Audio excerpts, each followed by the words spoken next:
And it creates these bubbles here and a bubble there. And lately it's been a bubble everywhere. This is a unique situation.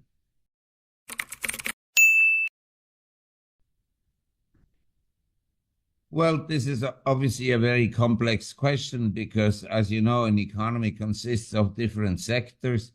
And in the global economy, we have different countries at different stages of economic development.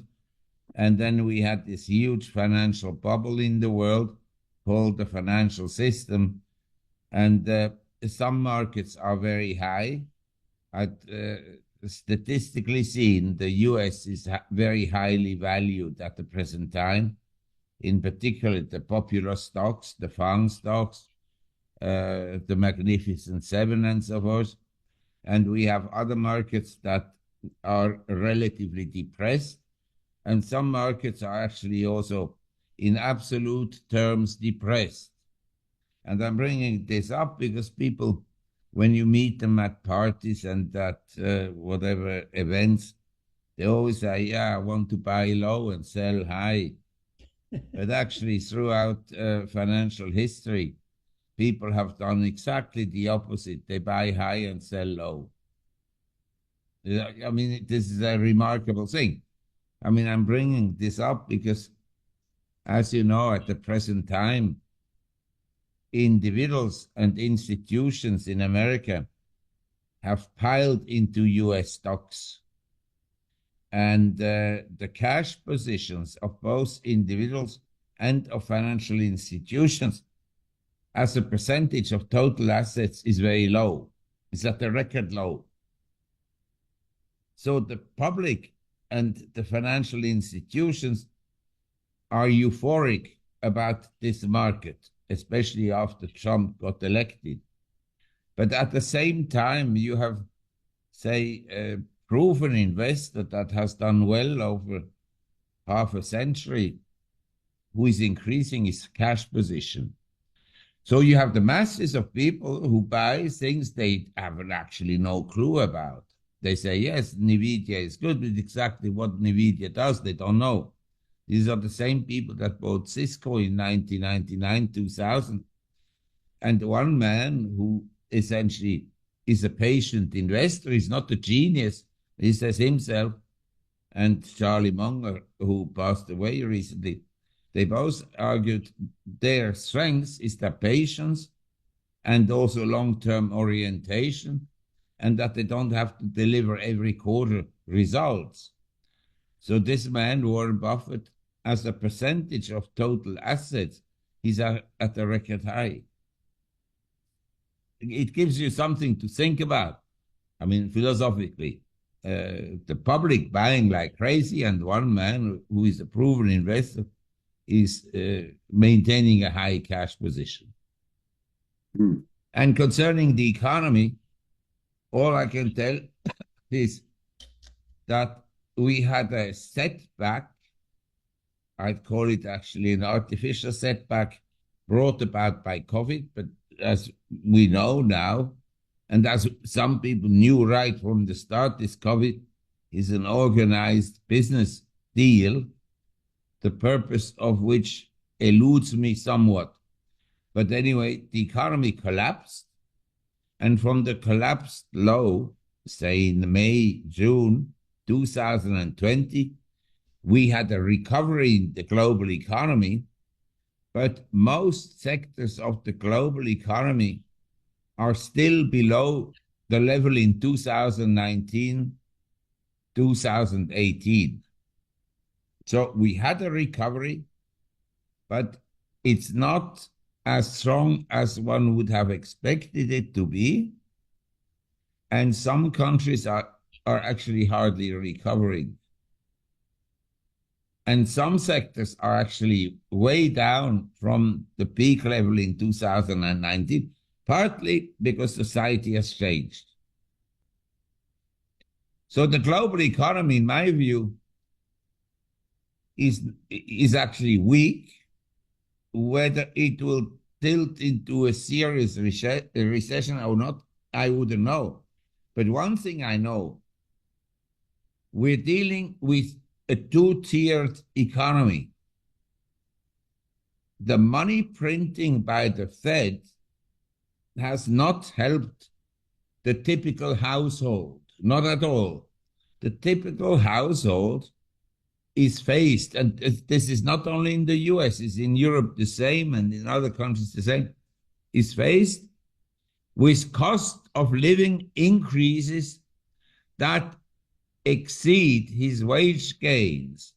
And as a result of that, over 70% of people in the US live paycheck to paycheck. Paycheck to paycheck means essentially you have to wait for your check at the end of the month to pay your bills. That is the definition of living paycheck to paycheck.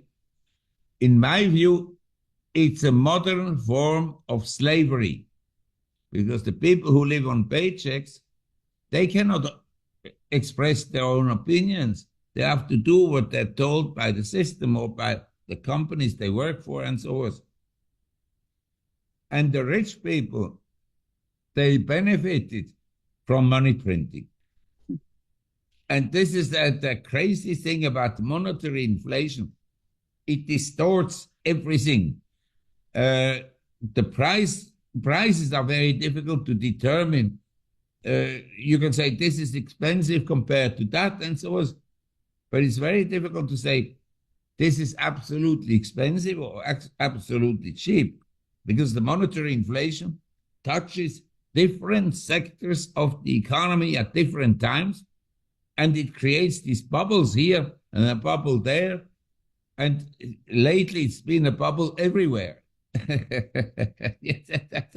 This is a unique situation. The Fed, in my opinion, the central bank in America, they're probably right to cut interest rates. I'm not saying they're right absolutely, but probably right when they look at the labor market and when they look at the real economy of poor people, of the typical household in America. But if I gave someone the financial picture and said, Bitcoins is at an all-time high, gold is near a high, stocks are at an all-time high, and that the inflation is such and such, and I look at the inflation from a different perspective as the Bureau of Labor Statistics. The ownership of gold is a necessity for anyone who wants to keep liquidity and its purchasing power. Because paper money loses the purchasing power, but not gold. And my view is that as long as we have central banking in the world and some academics kind of telling you the inflation is 2% or so, when their wives, when they go shopping, they know that it's more than that. The BLS had healthcare costs down 30% over the last 3 years. I mean, it's a mind-boggling nonsense. But this is what the statistician published. And as Ira said, gold is actually reflecting precisely what is happening now in the world, in the sense that the liquidity is so huge that it drives up some crazy assets like cryptocurrencies.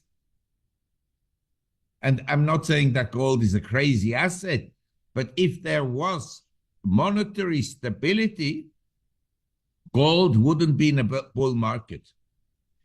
The gold price is telling you there is monetary instability, and that this instability will lead, like Ira suggested, to a recession at some point. Most people are already in recession, but the government can show that GDP is going up because the government is spending money through the deficits.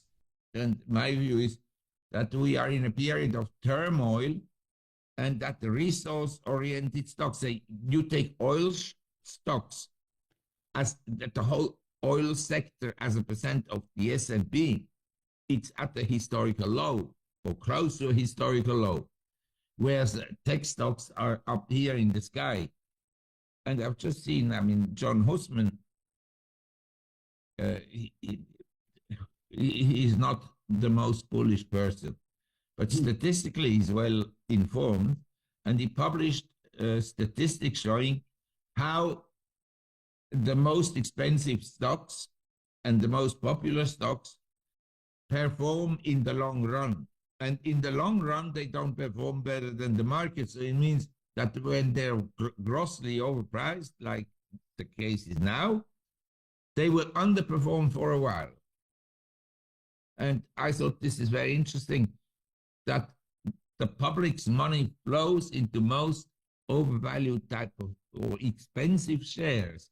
And statistically, we can measure the PE, the price to sales, the price to book, and so forth. The US market is at a historic high valuation.